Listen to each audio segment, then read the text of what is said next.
Okay. So good morning. Sorry for the delay. As usual, you have these unexpected happenings. Welcome to you all. It's really nice to see you. This is the one before the last talk of the year. So on Tuesday at least. And probably one of my favorite to give today is that collecting and paintings on copper. For those of you that were in the Valley in 1997, there was an extraordinary exhibition at the Phoenix Art Museum that was in great part put together by the museum, but in collaboration with the Kansas City Museum and the Mauritshuis in the Netherlands. And this was an exceptional exhibition that was, the title was Copper as Canvas. And so it was the first time that officially the use of copper as support was studied and was really represented in that exhibition. So we'll see at the end some of the works that were shown. But all that comes back to the idea of collecting. And so I'm going to talk a little bit about collection. And probably one of the very first one that had the large collection was the Francesco de' Medici.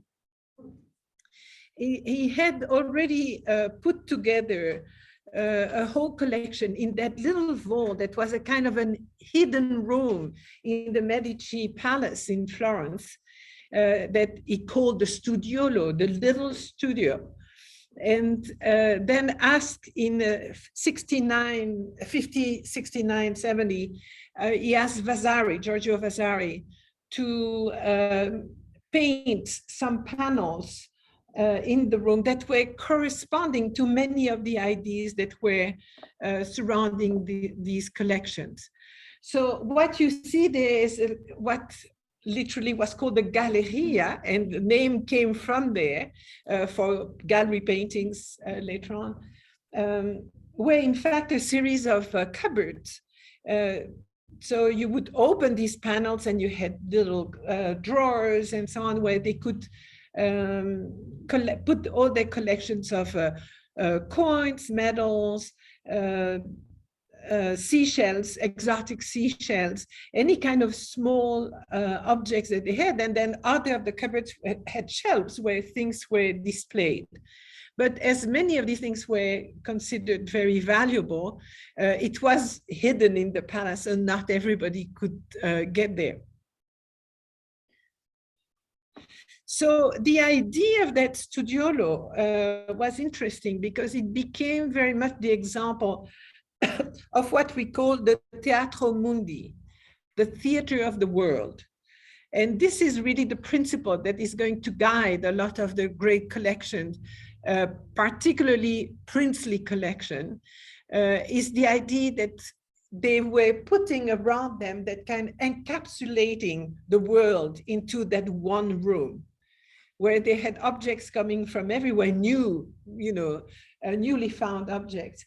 And they would literally take painters and put them in the middle of these rooms, showing all these objects and hoping that for them they would memorize and kind of have that symbiosis with the object so that they could produce some more interesting works.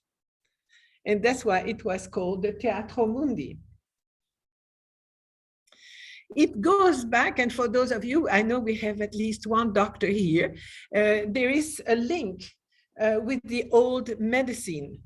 And in the principle of medieval scientific medicine, we have different aspects of the world that are linked together, and they believe that they were influenced by one another. So to start with, we have the four elements: earth, air, fire, water. These were linked to qualities of being the heat, the cold, moistness, and dryness. So when you compare, for example, you find that the temperaments and the humors were connected too. So somebody who was sanguine was considered full-blooded. And when we talk about humor, it's when you have too much of it or too little, then you could get sick. And this, they thought, were the origin of diseases. And so you had the phlegmatics are lymphatic, the cholerics are bilious, and melancholics were acrimonious. The vital fluids were blood, yellow bile, phlegm, and black bile. And again, these were all connected with the character, with the time they were born. What is very interesting, as you can imagine, at the time where the church was so powerful, the use of the zodiac sign were quite accepted. If very early on in the church, let's take 4th, 5th century, they were not, they became quite accepted because they really believed it had an influence on the body, on the human being. And so all this, when you look at that wonderful page of the anatomical men in the Terrichseur du Duc de Berry, the very rich hours of the Duke of Berry, you see exactly what I just talked about. So you have the zodiac signs, you have the body itself, and each, what's happening now? Is it dead? No, okay. Each of the signs are close to the part of the body that they influence. So as you can see, this was a very early type of medicine, but that really people believed into. So you had, for example, the astronomical, philosophical, theological, medical aspect, all taken in there. For example, the Aries, Leo, and Sagittarius were supposed to be hot, dry, choleric, masculine, and oriental. And when you see the two bodies, by the way, it's a woman on one side, a man on the other. So they always look at the fact that you're not fully man and you're not fully woman. There is sometimes that duality in us. So Taurus, Virgo, Capricorn were cold, dry, melancholic, feminine, and occidental. Gemini, Aquarius, Libra, hot and wet, masculine, sanguineous, and meridional. And Cancer, Scorpio, and Pisces, cold and wet, phlegmatic, feminine, and Nordic. So here you have all these things. So that's the way medicine was very much working at that time. The first example in visual art that we have of a collection is the one of Ferrante Imperato dell'Historia Naturale in Naples. And it shows, just by that engraving, it authenticates its author credibility. It was a source of natural history information. And when this room that really existed belonged to a scientist, a guy that really believed in trying to understand better nature. And so he had classified all these animals and objects by in either their type, if they were four-legged, if they were mammifers or not. And so even, look, he has an entire crocodile hanging from the ceiling. And in the cupboards, you had all kinds of things, vials and jars with fetuses and so on, all things that could be studied. And for him, it was a world of study. And you find in these collections, you really have two kinds. You have the princely collection, with typically either very rare or very beautiful objects. And you have the scientific collection with all kinds of species of animals, of plants, of rocks and seashells that are more and more classified in their very own way. And for them, it was a help to really enhance their knowledge of the world.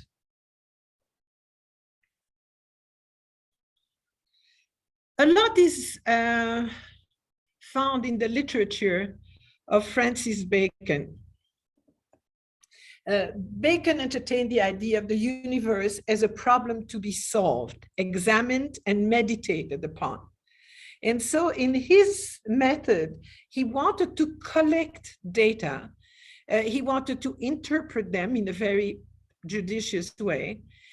He wanted, as you know, that was really him, that the idea of experiment, not just look at things, but experiment with it. And so try to learn the secrets of nature by organized observation of its regularities. And what you see there is the frontispiece of his Instauratio Magna, which was one of his books that really summarized the whole idea of knowledge of nature. What is interesting is you see a ship, and it's going through the columns of Hercules, which were supposedly at Gibraltar. This was the end of the Mediterranean. For them, it was almost the end of the world. And that's the idea of exploration. Of course, we know that this was a time of trade and exploration. Suddenly, the world wasn't limited at Europe and Northern Africa and the Middle East. So now we have access to almost the entire world. And as you know, not only bringing back spices and all kind of objects that were usable and easily sellable to the population, they would also bring some exotic stuff. As I say, for example, it became a craze, and we'll see it next semester in Holland, how the collections of beautiful seashells, exotic seashells, they were treasures. They were very valuable. They had all kind of plants, new plants, as we'll see how suddenly the flora expands a lot. And we'll see that in the bouquets that are painted. And we've seen already with a bouquet painted by Jan Bruegel, there were mostly copies, paintings that were gathering together a whole series of new flowers that they didn't know before, mixed with the one that were growing in their backyard. Now we have people, and probably he's the most famous, that try to make sense of all these collections. And he's the one that came with these, his treatise. He died pretty young, as you can see. He was in his 40s, not 38 when he died. But he was put in charge of the collection of the Duke of Bavaria, and that had a very large collection. And he really tried to organize it in a way that made sense. And so for him, it was his treatise was Inscriptiones del Tituli Theatri Amplissimi. Again, you have that name, that word theatri. The theater is the idea that all these collections were making kind of a theater of the world, something that we could look at. So he published the Theatrum Mundi, and then really studied, was called to the court.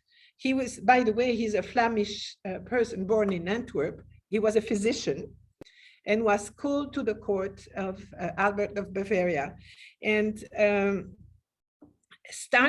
he was put in charge of that collection, what we call in German Kunstkammer. So it's a room of art. So it's a curiosity room, if you want. And he decided to establish the rules for an ideal museum. And so he had 5 categories: Historia, where you would have portraits, genealogies, maps, everything that has to do with the family or the history of the location. Artificialia, where arts and crafts, so things made by the human hand. Naturalia, where just animals, vegetables, and minerals, typically exotic, things that were coming from faraway countries. Mirabilia is probably one of the most it's extraordinary objects, where they had all kind of objects that were very rare, that came from errors of nature most of the time. So you will have, as I say, jars with fetuses with 2 heads, animals with 2, 3 heads, all kind of things that were very particular. And then to finish, antiquita, so having to have some classical art, little statuettes or sometimes busts or bigger things, also coins of the Roman period. So in his mind, and in the mind not of the princes, but of many of the scientists that were surrounding these princes, the primary purposes of the collection was to promote technological innovation. So not only you have that link with art, but also the idea that by learning so much of these new things and putting them together, they could improve on technology. How were they kept? Not everybody had an extra room to put their collection in. So we find that we have these marvelous little cabinets that are called Kunstschrank. So they little armoire of art, if you want, little cabinet for art. And this is one of many that were made at that time, but absolutely extraordinary. It is at the Getty, so not too far if you go try to see it. And in there, they had, as you can see, all kind of drawers. The cabinet itself was a piece of art, was something very exotic. Look, here they even gathered a whole series of seashells on top and corals that adorn it. And then you have paintings in grisaille, you have semi-precious stone that are applied into it. And you have all these little drawers in which you would find coins and shells and all kind of very precious objects. Here's it facing, and so that's another one. So you would open these doors at the top and you would have that beautiful nautilus shell and some other beautiful objects in it. A little larger would be these type of cabinets that were in great part, they were made in Augsburg or in Antwerp. And the cabinet makers in Antwerp were part of the same guild as the painters. So it was very easy for them. This one, by the way, was painted by Franz Franken, whose works we're going to see later on, who was one of these secondary masters in Antwerp, outside of Rubens and Van Dyck. And so typically the support was often copper because it was easily fitted in these cupboards, better than panel would have been too thick and canvas wouldn't hold well because it has to be stretched. So copper was a very good surface to present that. And as you can see, you have different scenes. It can be religious scenes, it can be mythological scenes or whatever. And then you just open little cupboards and you have little drawers and often a little secret drawer where the very precious things are going to be hidden. But these are very typical and often called scriban in Antwerp, from scribere, to write. So they were desk, if you want, writing desk. Now these cabinets could be very large. Here you see the arrival of an art cabinet at the court of Philip II, Duke of Pomerania.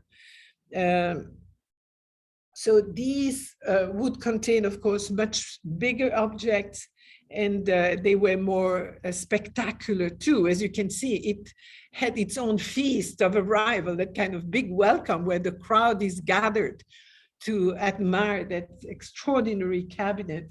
As you can see, it's also painted, it's ebonized very often, or it's it has an ebony veneer surmounted very often by a sculpture or something like this. So it looks like the Duke wasn't too interested. He loved coins, and he actually had his own mint, but he was very frugal, and so he didn't put a lot of precious metals in his coins, so they were very quickly devaluated. but to show you the importance of these. So let's go through the category.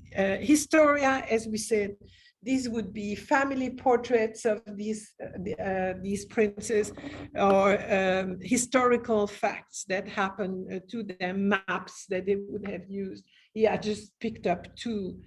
One is the portrait of Charles V, and the other one, the Archduke Albrecht VII, in an extraordinary body of armor, as you could see, that these were not to fight.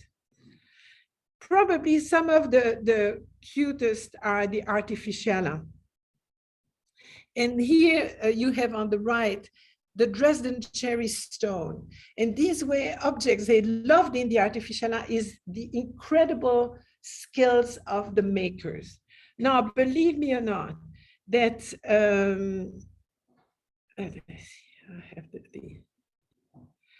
it has on that cherry stone, you know how big a cherry stone is. It's pretty small. So this is a cherry stone with 156 heads sculpted in it. And that became a technique that started by an Italian man. And so there are a few of these sculpted cherry stone in some of the collections, very few. But can you imagine that all these that you see there are different heads, different portraits on the cherry stone. So these were very special. Very special, and I was lying, it's 185 carved heads. What was also fascinating, and I love these, are polyhedra in plural. And these again show the understanding of geometry by these sculptors, and the interest by the collector also of having all the secrets of the geometry displayed. So when you see, this is solid ivory that is sculpted, and each ball that you see into the other is independent, so can turn. Can you believe that? And they had multiple in many collections. They had different ones with high heads. So these polyhedra for me are just absolutely fascinating. And you can imagine them just going around and trying to make them turn around. They had up to 10 different polyhedra in one another. Other beautiful objects like the compass here, as you can see, there is the compass, and then all around is a real landscape that has been sculpted in semi-precious stones and painted. The lid, as you can see, is painted. Then you have a little house on the very top. Wouldn't you love to have an object like that at home? I love it. And then the very known Farnese cup. This goes back to the Egyptian and then passed hands from one collection to the other. It came to the possession of the Farnese family via the collection of Lorenzo de' Medici. It's a fiale, so a libation plate of 4-layered sardonyx agates worked in relief. Now, you see on one side, you have the Gorgon Medusa visible. And then, let me see if I can get it turned. And then on the other side, you have a scene with different gods that are literally having, it's a triad. They're not quite sure. It could be Serapis, Isis, and Hippocrates, or Hades, Pluto, Demeter, and Triptolemus. They're not quite sure of the attribution. But so when you see that extraordinary work of the artisan, of the craftsman, to take advantage of the different layers of agate and come up with this result is just superb.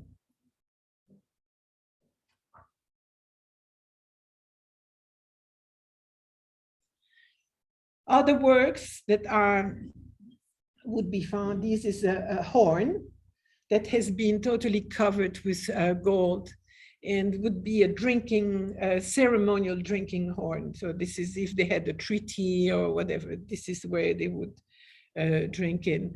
Or the typical Nautilus cup, where they have that beautiful Nautilus seashell that is just enrobed into gold with the god of the sea there that's holding it up. They are marvels of craftsmanship. And you can imagine the owner of this would just have a delight at just coming back into his cabinet and admiring the works, and particularly the pride in showing it and sharing it with his rivals or friends. They were also objects that were accidents of nature, if we can say. So you had, in this, it's corals, and they found that the shapes were particularly good, and they made it a crucifixion. So you see Christ here, and you have the thieves on the side and other figures that are integrated into the coral.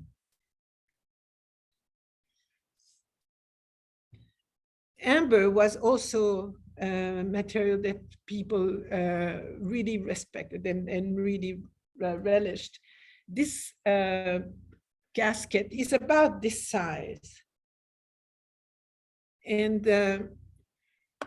just beautiful. And I saw it myself. I was at Sotheby in London, and we were in the back rooms. It was not during an auction or whatever, but I knew somebody there, and so he told me, he said, "I have to show you something."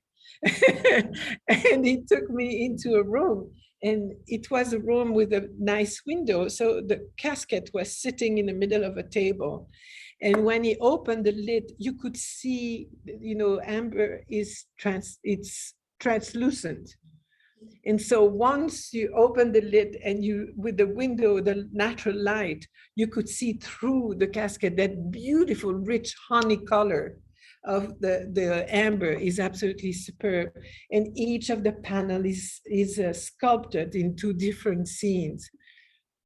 It sold for about $600,000, which I think is a given. It's a gift. It's so beautiful. And of course, the amber was coming from the Baltics. This is really where they found most of the amber. So objects, you find blowfish. So that's naturalia. No, so now these are the exotic side of nature. The bird of paradise, an elephant skull, and much cheaper, but often found in collection, the shark tooth. The shark tooth is interesting because it's a fossil, it's a fossilized shark tooth. We have to know that where the shark has about 40 teeth in his mouth, during his lifetime, he reproduces his teeth up to 24,000. And so often you could find these old shark teeth that would come on the shore, and people would go there and then they would find these. And you can buy them online, by the way. You go to some people that specialize in fossils. You can buy, I have one at home, is a shark tooth. Now, mirabilia was, as I mentioned, it's more accidents of nature. And here we have two examples of the hairy man, Petrus Gonsalvus, who was born in 1537 in Tenerife, Spain, and had that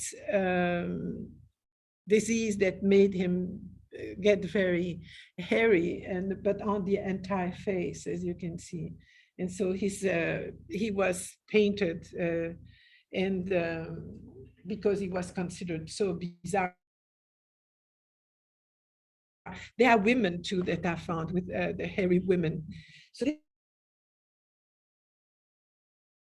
this was one example in mirabilia. The other one is quite interesting. Hungarian nobleman Gregor Bácsi, who was healed after having a lance pierce his right eye during a tournament, but he didn't die of it. So it must not have touched any particularly sensitive part of the brain.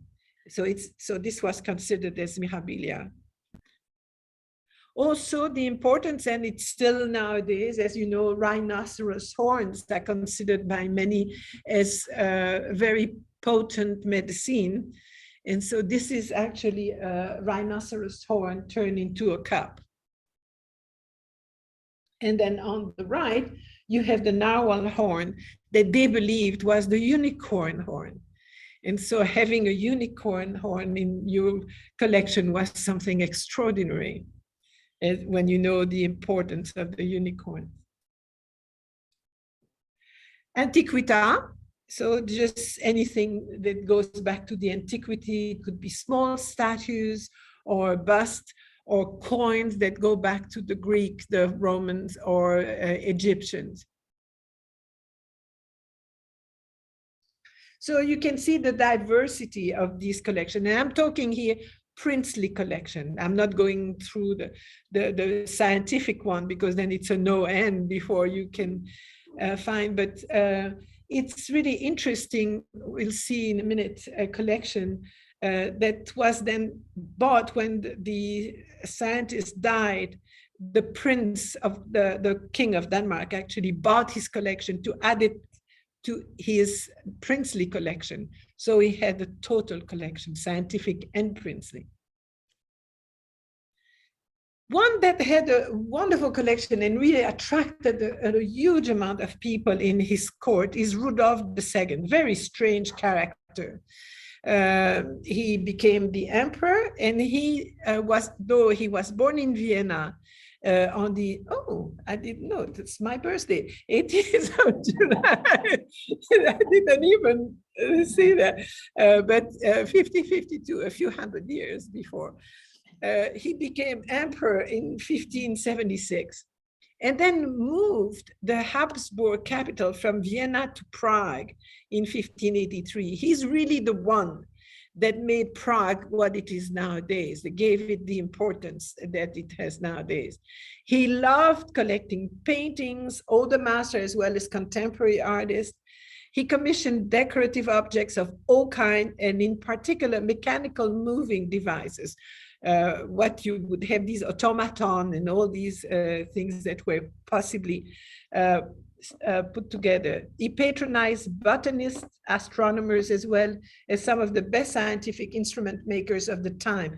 He really gathered around him an incredible amount of people, artists as well as scientists, great craftsmen, and musicians, and everything around him. He had a zoo, his own zoo, that people would come in and observe. He kept a menagerie of exotic animals, botanical gardens, and Europe's most extensive cabinet of curiosities, the Kunstkammer. The collection occupied 3 rooms of the incomplete northern wing, and then it was moved to the dedicated Kunstkammer that was just almost a wing by itself. But he was spending much more time taking care of his collection than managing the world, let's say. From 1606 until 1611, he was held prisoner in his Prague castle until he was forced to cede the crown of Bohemia to his brother Matthias, and he died in 1612 in Prague. So he is the famous big castle of Rudolf II in Prague. An extraordinary view, because you can have an idea of the sheer size of it. His uncle, by the way, who was Ferdinand II, Archduke of Austria, also had a collection that he had organized, and with paintings of people that were deformed, but also a whole series of precious objects.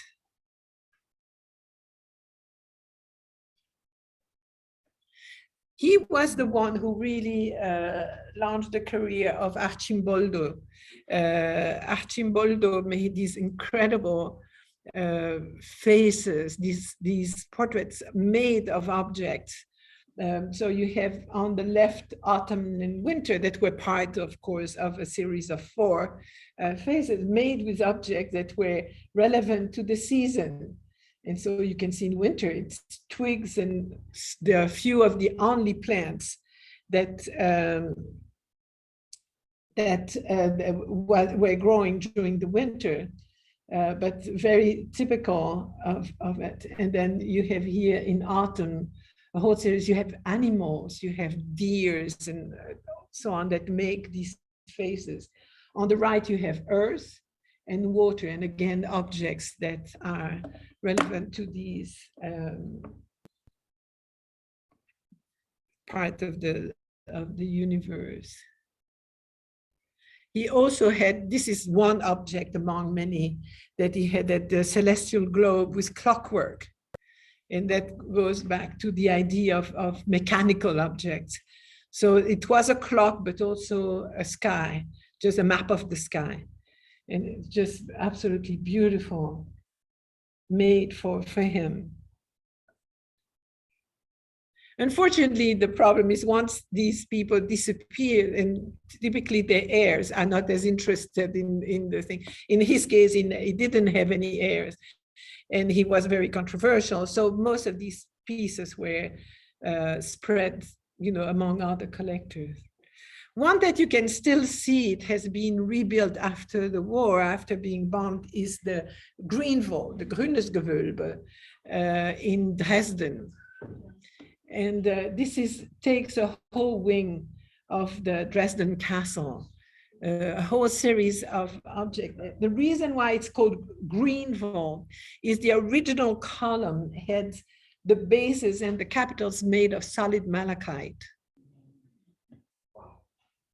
But as you can see, it just on all these shelves, you have different objects, precious objects and dishes, golden dishes and so on.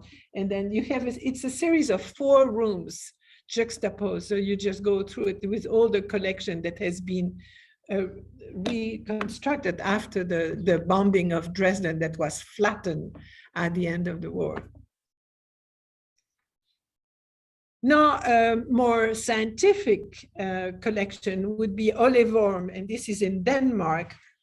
He was a very special character, kind of a perpetual student. He attended the grammar school in Aarhus, continued his education at the University of Marburg, where he studied theology in 1605.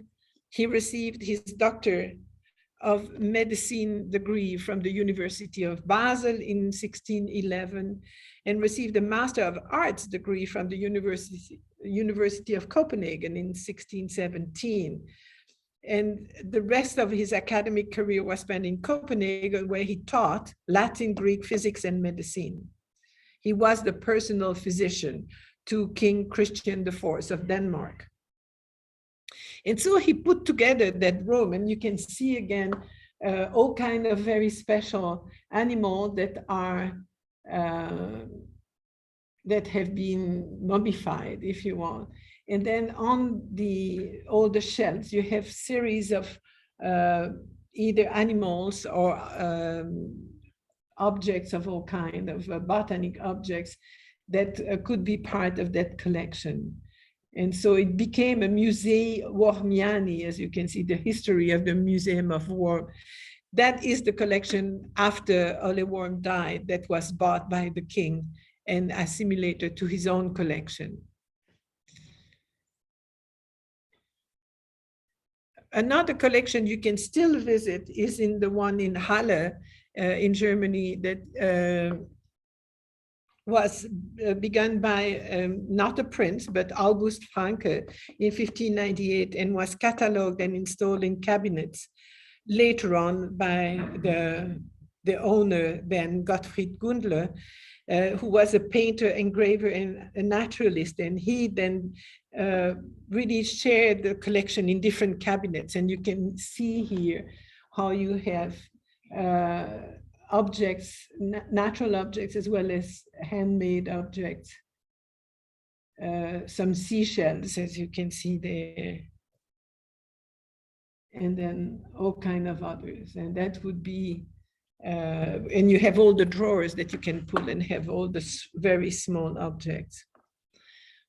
So that's just to give you that really idea of a craze that happened the end of the 16th century and then in the 17th century for collecting. It was reassembling the world around them, which is a really interesting point. So let's take 5 minutes before I move into Franz Franken, and let's answer your question. I'm sorry for you guys, you don't see me, but for whatever reason, my camera is not working on my tablet. So please, if you have any question, get some coffee, some cookies. Jerry, could you put one light on so people know where they go? So don't you think it's a fascinating thing, these collections? So I'm wondering. Yes. Yes, Cynthia, I'm listening. I'm wondering how these wealthy people, did they collect these items by going around and traveling, or did they have dealers who would? Oh, they have dealers. Yeah. Few of them traveled in with that idea. Mm-hmm. The scientist would be something different. The scientist would be something different, but the princess had people that would come to them and say, are you interested in this? Or they would express a desire and say, I want to find them, and they were tracing it back. I'm wondering how they would authenticate these things. You'd have to either really trust your dealer, Yes, well, or don't forget that the punishment could be pretty drastic. Oh, okay. But I'm sure that some were tricking the others. This is just utterly fascinating. I love these things. And I realized that, in fact, in my own place, on my very small scale, that's very much what I'm doing. Oh, me too. Oh, yeah. I have a Kunst trunk in my living room. Of one kind of object. But I like to have things that are just a kind of reminder of the world. And also they kind of tell my friends what kinds of things I appreciate, Yeah. It's like I have all these books in my house, and I haven't read them for years, but when people come over, they see what kinds of things I'm interested in. Yeah, no, a little bit of a vanity. It's a little bit of a vanity thing, I guess, No, but for me, I go around and I really like it. I love to look at them. Sure, but for example, my grandsons are getting used to it because they've lived in there. Yeah, I mean, they've known it since they were born. But I had a friend of theirs that came the other day, and the guy was going from one shelf to the other and saying, "Oh, you have that, and oh, you have that," and he thought it was incredible. So, no, I like collections like that. But the quality, you don't even want. They dream to have the quality of objects that they had in this princely collection. Yeah. And I'm only, I would go on for 2 or 3 classes if I wanted to show you. Just go on the net and look at some of these. It's unbelievable the kind of objects that they were making. And actually at the Phoenix Art Museum, they have a collector's cabinet. Yes, they do. They do. Oh, you've seen it. Okay. Yeah, it was bought when I was there. Not a terribly impressive one compared to these. But it's a good example. Yeah, I don't think it's very clear. These others, and they very rarely come on the market. Yeah, I don't think the display was really very clear about how it fit into the world. It looks like an altarpiece because it has the outside. Yes, very much. Yeah, I know. It looks like a tabernacle. So this is really showing me how the context of that. It wasn't just it wasn't just for that. It was also for this purpose. Yeah, the cabinets themselves were, of various qualities, but they were collection piece too, which is interesting. But I really love the idea that they were hoping to improve on the technological aspect of the world, and that's really interesting. Very ambitious. The gentleman scientist sort of history of that. So now most of these seem to be Central Europe. There was one in Naples. There was one in Prague. Yeah, they existed in all the different wherever you had a court with somebody who had any ambition in the court. they would have a collection at different, different scales. But that's the collections, that was, it was part of your image. If you had a really great collection, it was improving your image. Yeah. What do you think this face is at the top of the, it almost looks like a clown, with the little. Yeah, it does, doesn't it? It's made of shells. Oh, okay. It's made of shells. You can see the cheeks are shells with a red dot, and the chin and the eyes. A little bit grotesque, but but modern taste. I didn't mind.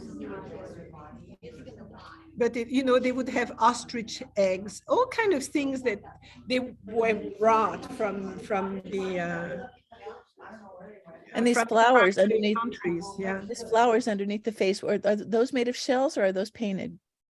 No, I think they're made of something, because they're in 3D. Okay. Could be made of a feather. Ah. Or it could be a real one that has been dried, treated, and okay, we're gonna start again. Is that Steve? Okay. Leave the door open, Jerry, because somebody is still missing. Okay, I want to close captioning. That's good. Let me see. But really that collector's cabinet we have at the museum, now I see it in context, now I know that it really is.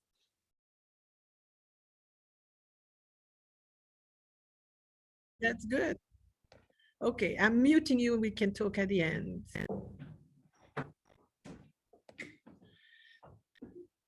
My internet connection is unstable. Hopefully it's going to be fine.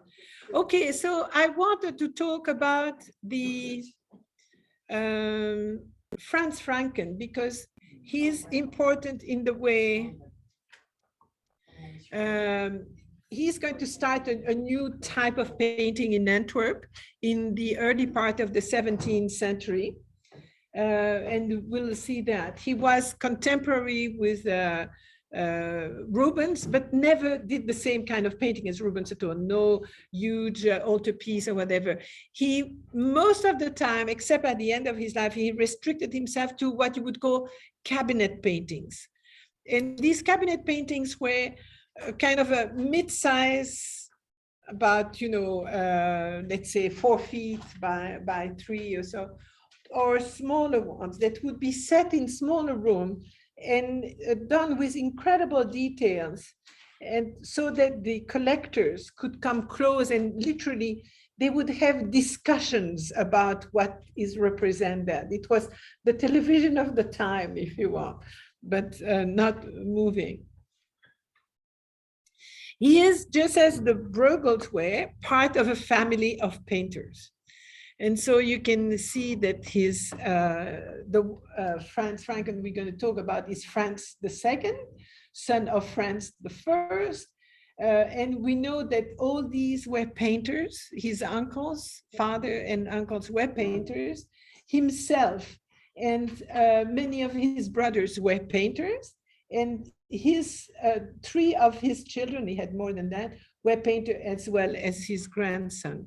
So this is very typical as what you can find in Antwerp of the time. It's really these families, it's very practical. They have the client, the customer base. They have all the tools, which were not cheap, have all the tools of that. And they would pass on the books that they had, the sketches and the engraving they had bought that were helping them finding some subject. So here he is portrayed here with his wife and children. He produced a whole series of paintings that were different, but as I say, small format, most of them, and they can be absolutely adorable. Often paintings on copper, because, and I should, we'll do it at the end, Jerry, is that okay? Jerry is going to show us some things that he did himself on copper. Jerry is painter and sculptor, and he did works on copper. So he did, for example, a mythological subject, as you can see, the triumph of Neptune and Amphitrite. This would be paintings that are about this size, 2 feet by 1.5. And then he also did these type of paintings that are very interesting, sometimes a little larger, sometimes smaller. This one shows a scene, as you can see, with the Virgin and Jesus being revered by angels. And then all around, what is not the frame, but it's kind of a frame in the frame, scenes of the life of the Virgin in grisaille. And these are absolutely superb. They're really a little treasure when you can see that. And is that like a mat around that? No, it's part of the painting. It's all the same? It's all the same, yeah. And you have a frame beyond that. Yeah. But they're very pretty. And he does the same with mythological subjects or sometimes even genre scenes. But what he is really famous for are his cabinets of collectors. And early on, in the early 1610 to 15, he did these cabinets of collectors that are either allegories or real collectors that ask him to come and show their collection with themselves sitting in. So in this case, we know that these are not of collectors. He knew these are dressed in the fashion of 16th century. So these are people that were previous to his time, but he used there because he had probably a reason. These are obviously learned people. When you see here with a globe and then some books, it shows that these are intellectual people. And a whole series of paintings and sculpture, very typical, what you can see on that very top, on that rim on top of the room. You had these small statuettes that were either classical, religious, or others, mythological objects sometimes, that were just displayed there. Then you have paintings of all kinds, a cabinet in which you would have jewelry or precious objects. And then very often you have that open door. And this is something he's going to start to. Also, I want to show you, they always have dogs and little monkey, the capuchin monkeys. They often have beautiful parrots. These were very fashionable at the time. Now, the other one here shows the gallery of an art amateur. It's borderline a dealer. Dealers were increasing, the number of dealers were increasing in Antwerp at that period, replacing the art market, the pand that existed before, where artists would bring their works and it would be seen by amateurs at that time. But more and more dealers are going to start taking care of that. And here it looks to me like it probably is a dealer, but you see the extraordinary room, probably enhanced by the eye of the artist, because it's the scale between the figures, and that seems to be a little off. But you can see the beautiful paintings, and for us, it's a treasure because we can recognize paintings that still exist. Otherwise, we know more or less by whom they are. And it's sometimes a discovery, okay, he did that, but we don't have it anymore. So very interesting, as you can see. Then a display on the table there of all kinds of beautiful objects, rare books, book of hours. You have paintings on the floor, and of course, the little doggies always present. And then in the back, you have another room which seems to be almost an entrance to a backyard. These were called kunstliefhebbers, which means kunstliefhebbers are amateurs of art. Liefhebbers is the lovers of art, if you want. And so this were the typical, what you see there is people enjoying art and enjoying collecting. after doing these paintings of Rome with art, then he came up with something completely new. They are called in German Präziosenwände, because the woman who wrote her dissertation about Franken and about some of his works is the one who named these paintings that way. And it sticks when you have a scholar who named them first, this name is going to stay with it.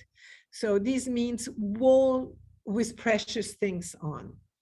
Wande is a wall and with precious things. So Ursula Harting wrote her dissertation in 1984, and that's how we have them. Of these paintings, we know there were many more, but there are only 9 left that we know. There might be some in some attics that we don't know, and I would love to see them come out. But they're very special. And this, by the way, was the subject of my thesis, my master thesis. So I did study these. What is really interesting in these paintings is that what we were trying to do is to understand is why was he doing it? What did it represent besides just collecting object, you know? But in fact, there is an additional meaning to it, which is really, we have to understand when we know the story of Antwerp. Antwerp was an incredibly prosperous city in the 16th century, had succeeded to Bruges in fame, but Bruges' harbor got silted, and so suddenly the ships couldn't come to Bruges, and the whole infrastructure, economic infrastructure was moved from Bruges to Antwerp. And Antwerp had a large Schelde River, where all the ships coming from the east and the west and the south could come. And Antwerp became one of the most prosperous cities in the northern of Europe. North of the Alps, it was the largest harbor, and it had at its peak close to 100,000 inhabitants, which was big at the time. And so once you have all that trade, you have lots of bankers, you have a very international crowd. It was also known to be one of the most liberal city religiously wise.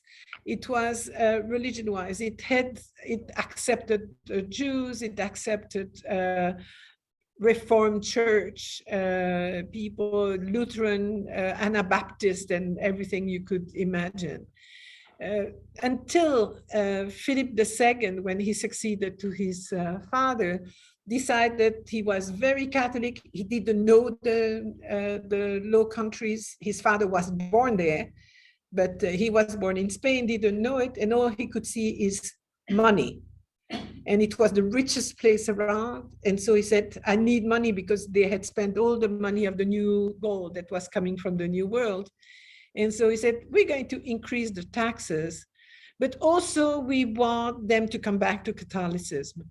So he decreed that people had 3 years to convert back to Catholicism, or they had to leave. And within 3 years, Antwerp lost 60% of its inhabitants. Just terrible. That moved to the northern provinces, what is now the Netherlands, Germany, England, but mostly to the north. Antwerp had also the largest number of artists per capita. Very, very large amount of painters were living in Antwerp. And what we'll see with these paintings, it's almost a celebration of the character of Antwerp, with some reminiscing of the very troubled time they went. They went through iconoclasm. The cathedral was absolutely looted inside, gutted inside. They had a terrible battle in 85, the sack of Antwerp, where the mercenaries that were used by the Spaniards were not paid and came into the city and started robbing everything and looting the city. So there's very difficult times, and we'll see that they bringing that in too. So the first thing I did when I did the thesis is I inventoried every single object that was on each of these paintings that could be inventoried, and then compare with one another, and we'll see that. The first one I'm going to talk to you is the one on number 2 that you see here, that belongs to the House of Science close to London. It is the West London residence of the Duke of Northumberland. It lies on a 200-acre park, and where the house was itself erected in 1547 and has that kind of forbidden aspect, let's say, from the outside. Inside, it has been decorated by Adam, and so has that very neoclassical decoration inside that is quite stunning.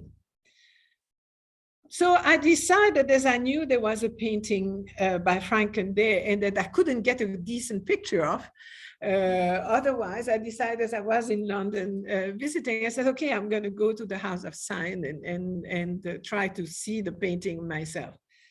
And so this is, for example, the Great Hall, typical Adam type of architecture. And the other rooms where they have a fabulous collection of all kind of really beautiful paintings, Flemish, a lot of Flemish paintings, Italian, not too many English. And then this is the little office of the Duke Percy. And I'm showing the picture because my painting was just across from that wall, between 2 windows, which made it almost impossible to photography, to take a photography, because you had the lights there and there was no powerful light within the office. So I'll come to it. So anyway, I'm going around and around and around. I can't find my paintings. They're all big paintings, Rubens-like and so on. So finally, I go back to the lobby and I talked to the very nice volunteer who is at the desk, and I say, I'm looking for a painting by Franz Franken. It should be about that size and so on. And she has absolutely no idea what I'm talking about. And so she goes back into, they have a catalog, and she looks at Franken. Oh, it's in the office of the Duke. I say, okay, that was an alarm. And I said, no, we're going to take you there. The Duke wasn't there. So they take me, and it's meandering little rooms, and it ends up being a room that's really hidden behind other rooms. And there is my painting. And as I say, just very nice and larger than I expected, by the way. But it's set at the most horrible location. And they have no idea what that painting represents. So I'm telling them about the history and so on. Therefore, now they love it. And so we're looking at the painting, and this is the only decent picture I could take. But as you can see, they started going to other rooms and bringing me foot lamps that they plugged in so that I could see the painting, because I couldn't see it properly. And so you can see that in the middle, I couldn't avoid that glare due to one of the foot lamp, and I took the picture. They were just delightful. So after that, they took me all around and wanted me to tell them how much the paintings were worth, which I couldn't say, of course. So anyway, this is in close what you see now as one of these paintings. What do we see? Principally, what we call the scriban, so that writing desk, if you want, but it's also, as you can see, the recipient of all the collections of jewelry, objects, the little panels over the drawers, and the little cupboard are all painted. And then you have a series of paintings around, and on the surface of the table there, a series of objects. And what we'll find is that many of these things are going to be repeated and reused in different format, smaller, larger, same painting, once rectangular, once oval, but he uses it in different ways. And then some are purely individual to the painting. So let's go quickly through it. So there is, hanging there, a horseshoe crab. Horseshoe crabs are found on the shore of Central America and southern United States, around Miami. You can find these. And so this was naturalized. And we're going to find that one on almost all the paintings. The shoe crab comes back. The second one is a seahorse, also a naturalized seahorse, which would have been very exotic and very cute, and we'll see it again. The third one is that pendant that's made of a nautilus shell and pearls. And we'll see it again at different scale in many of the paintings, and it must have belonged, all these must have definitely belonged to him. Hanging on the door, here is an etching or woodblock print, I'm not quite sure, by Dürer. We have to remember that Dürer came to Antwerp not too long before he became sick, but he came when he was traveling.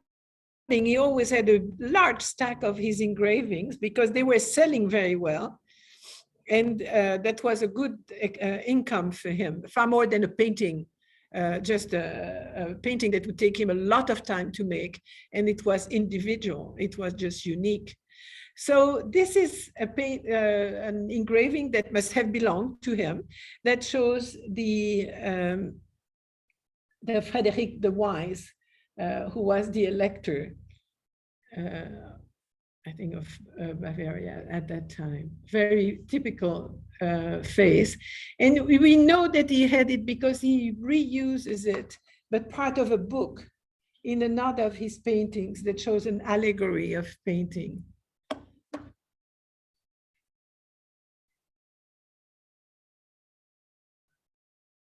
Where am I? Oh yeah, the painting here. This is the burning, and this is representing the Antwerp burning. We don't know if it in fact is Troy burning, but it definitely relates to the fact that Antwerp had been sacked and had burned quite badly. So that painting is going, we'll find it in different formats in most of the painting he does. Up there, we have a painting that still exists, which is the Argen van Leyden, a nativity scene. And then in the typical expanse that you have there, so we always have that view on the side. In this case, it's a collection of sculpture. And we have there the river god of Tiber River, and also the spinario that you can see here. So we don't know who that collection belonged to, but it's obvious. And in all of his painting will have a door, but that opens to different things.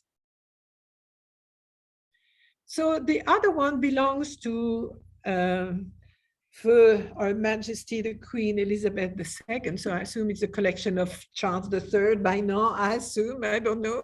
So I still leave it under her name. And we see a different series of objects, though some are still there. So if you remember, this one we saw in the other one, the horseshoe crab.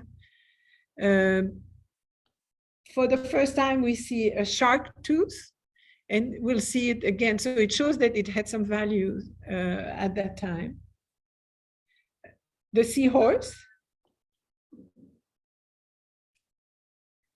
The painting here is going to appear in many of the landscape, in many of his paintings, as well as the Saint Jerome down below. And then the sword, we won't see it again, but it's in many of his paintings, very particular sword. And then very interesting there, in many of his paintings, we have these strange figures that are called Hans iconoclast, the iconoclastic asses. So they have the body of a human being and the head of a donkey.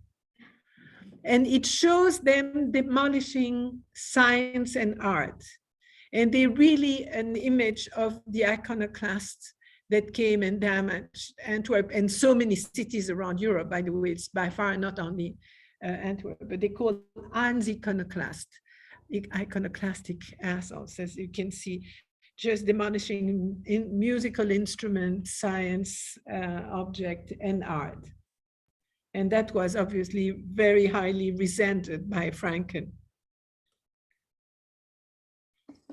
This the one is at the house of Rubens in Antwerp, Rubens' house. And shows again, you have a whole series of objects we've already seen, paintings, and most paintings were made by people from Antwerp. So it's really kind of celebration of the art that you could find in Antwerp, but also that spirit of collection. So we find here the miniature that still exists, by the way, in two different exemplars of Simon Benning, who was a fabulous miniaturist. Were making these miniatures, was very, very known. And one of these copies is at the Metropolitan of these portrait of his.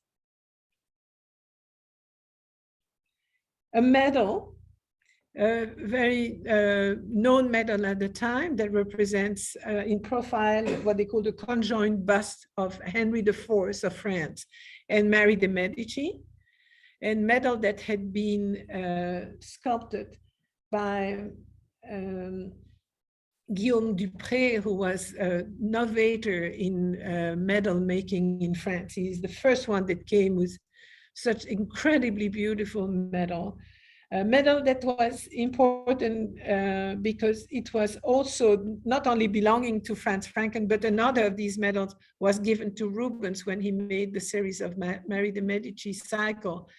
Rubens had not seen Henry IV, and this was a way for him to have a portrait of Henry IV to integrate into his paintings. A bouquet of flowers, very similar to the one made by Jan Bruegel.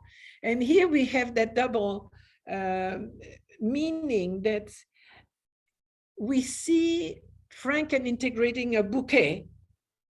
It's not representing a painting of a bouquet, it's a bouquet itself. And there you have the pun of vita brevis ars lunga, the idea that life, in real life, the flowers don't have a very long life, but once you paint them, they're there forever. And so he plays on it because it is painted, but it represents a bouquet. So you have that, that's very typical of the mentality at the time.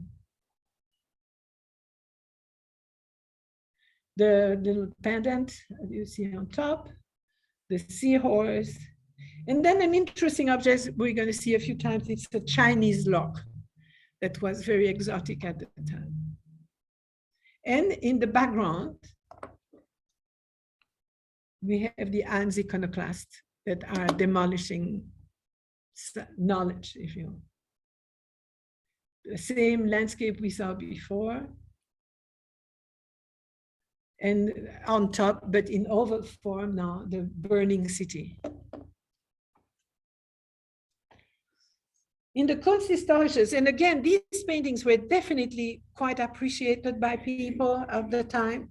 The connoisseurs loved these. These were subjects of conversation, and it was in most big collections of princes around Europe. So here's another one that is in the Kunsthistorisches that shows different objects. This is another interesting transformation. That sculpture that you see of Christ, at flagellated Christ, is a copy of a fresco that exists in a church in Rome.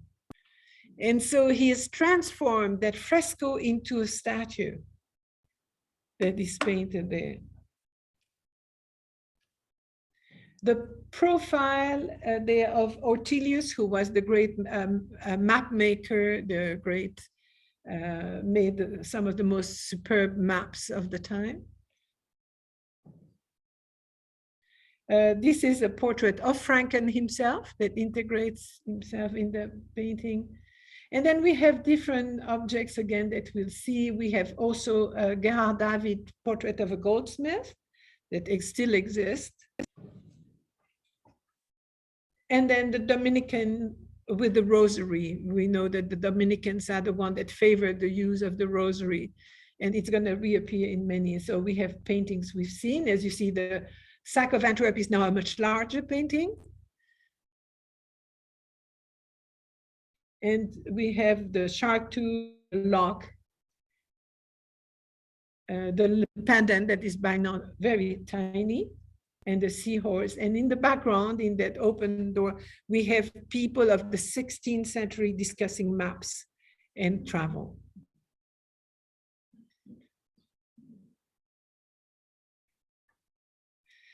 Now, the last one I'm going to show you is one that actually I discovered. Ursula Herting didn't know that one when she wrote her thesis. It's in a little bank in Italy, in Chiavari.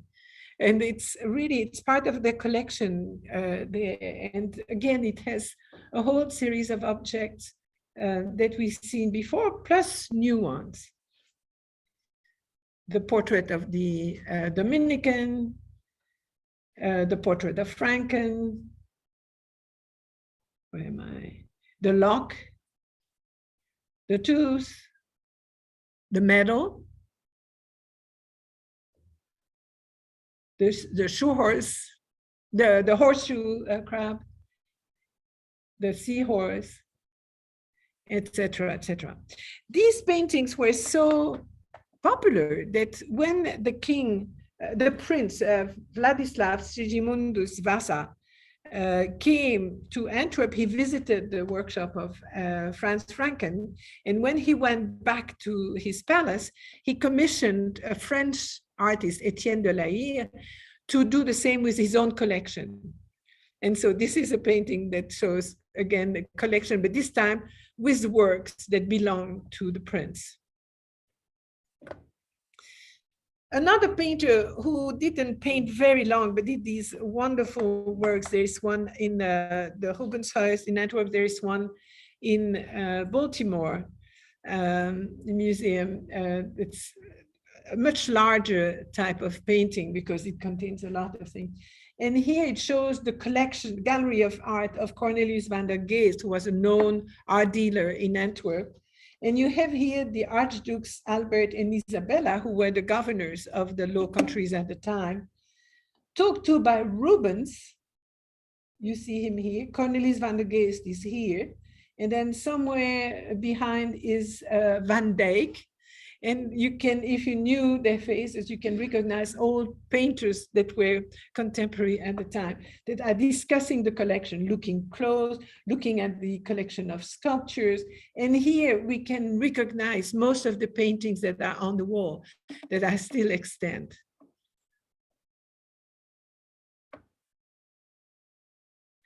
This became a real fad. And so what happens is that David Teniers, who is by marriage descendant of Peter Bruegel, is going to start making these type of paintings.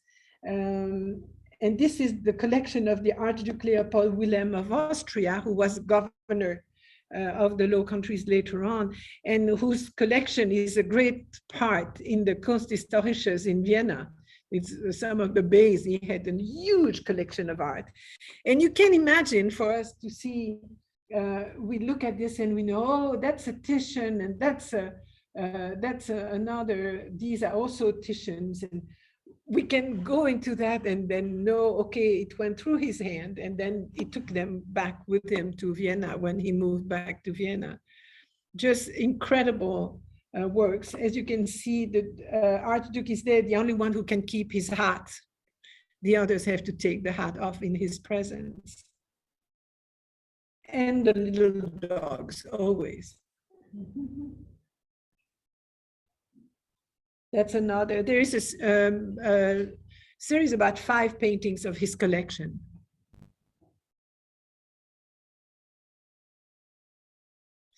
This went on to Italy, and we have Giovanni Paolo Panini, who made these enormous paintings with the collections that belong to the Cardinal Gonzaga. And so there are different ones. This is the gallery of views of ancient Rome, where you see reproduction of all the old classical buildings that were in Rome at the time. And it's fun to look at this and try to, they have puzzles of that, have pleasure in putting together a puzzle. But you look at the dying Gauls, you have Hercules, you have the Laocoon, and all kind of paintings representing the triumphal arches. And this is this one of modern Rome, so the new churches and all the things that were built at that time. So very interesting. Now I'm coming to the idea of copper and trade. In the 16th century, we have that search for a new support. And the painters are looking at things that would be more practical to travel.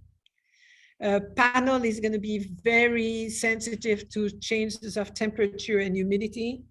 So will canvas, though it's lighter, it's easier to transport.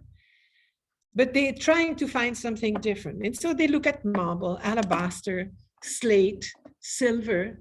But one thing that makes sense is copper, because if you remember the century before, they did these copper engravings.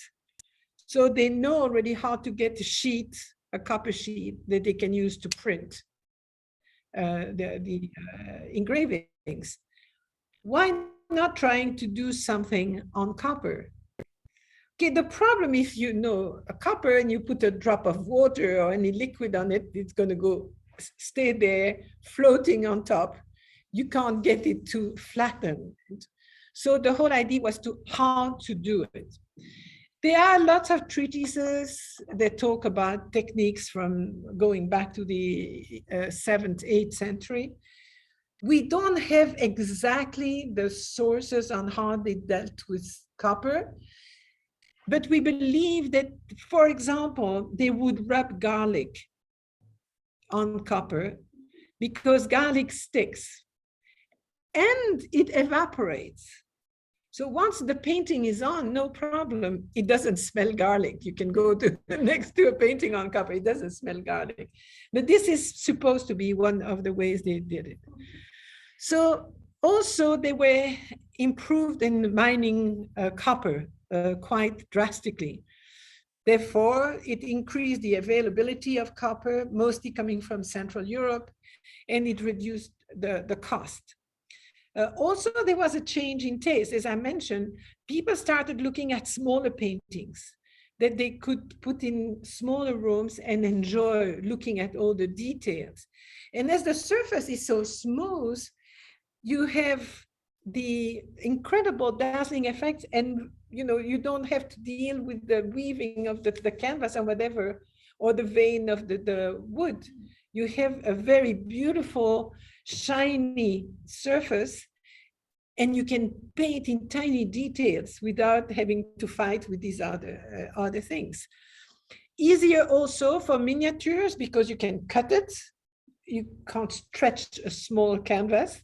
And the panel, again, it's going to be difficult. So for small circular forms, much easier. Easy to transport. Unless you bend it, it's incredibly solid. And from the Northern Europe, they were dealing a lot with Spain. And so a lot of paintings were going to Spain to then go to the New World. So a lot of traveling. Also for the copper, it has the same rate of dilation and shrinking as the pigment. So you don't have craquelures because it expands or comes back. So really very much easier. It spread from Italy to the northern countries, and then particularly at the court of Rudolf of Prague. Here's a drawing of a mine. So you have an idea of how they were doing the mining of copper in Central Europe. But also some specimen. This is a large specimen of highly pure copper. So you don't need to mine it. It's enough. It comes with probably the idea of lightning or whatever, that it would form then that kind of a shape. And you know, malachite, which is one of the side products of copper, or azurite, and then a mix of both. Copper ingots, this is the way they were transported. But when you see that, you say it's small, but look, it's rather big. And so this is the units that they would transport in the ships and bring them to their destination. In Antwerp, to have where everything was regulated by the guilds, if you had a panel, as the wood had to be cured and everything, to have a really good panel, if you the patron asked for a high quality panel, it was always stamped at the back to give the guarantee of the good quality. Same thing with the copper sheet. So the sheets were taken care of by another, not by the painter, because he needed other tools.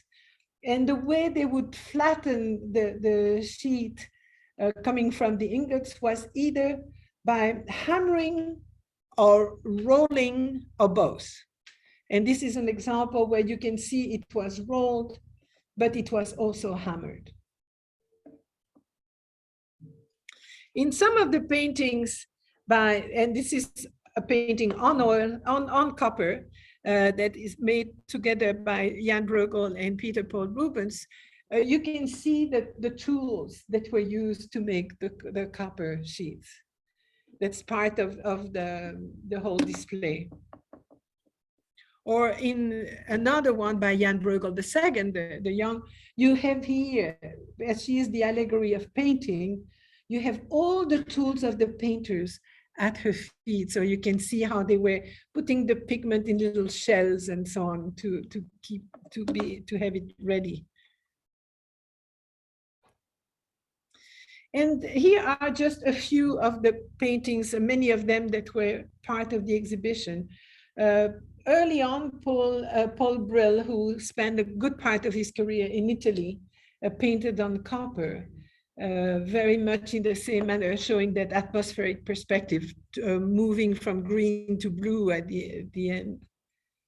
And again, just the support, as you see the size, it's 21 centimeter by 29. This is about that big.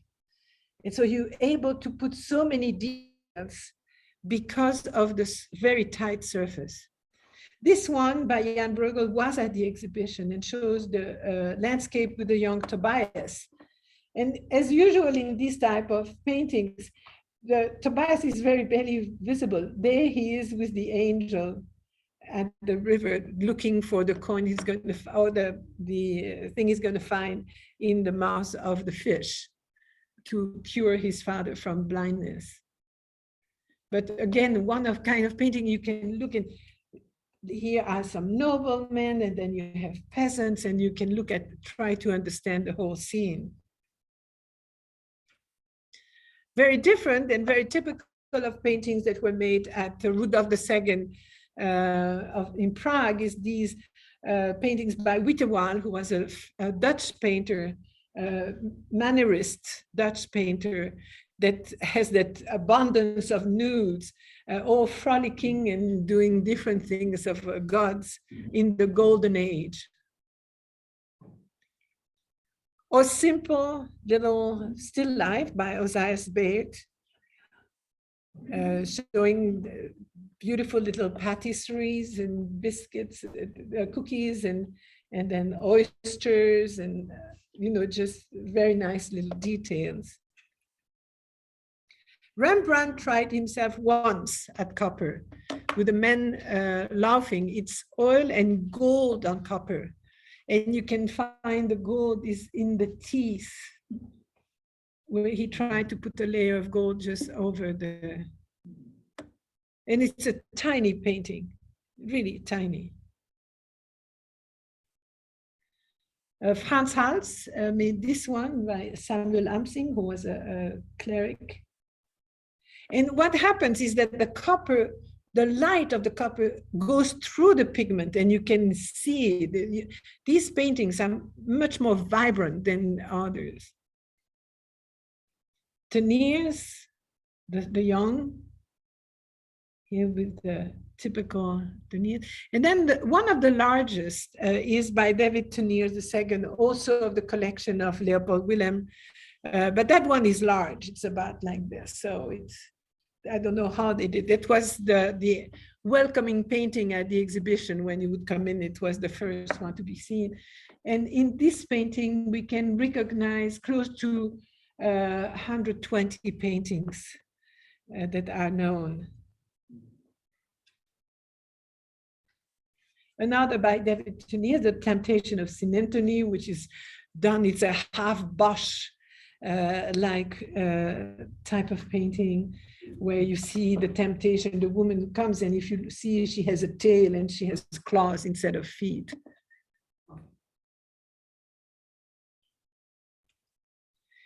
Jan van Kessel, who is also married into the Bruegel family, made a lot of paintings with animals. And again, we go back to the collection idea of all, he's going to make paintings with all animals belonging to a certain kind.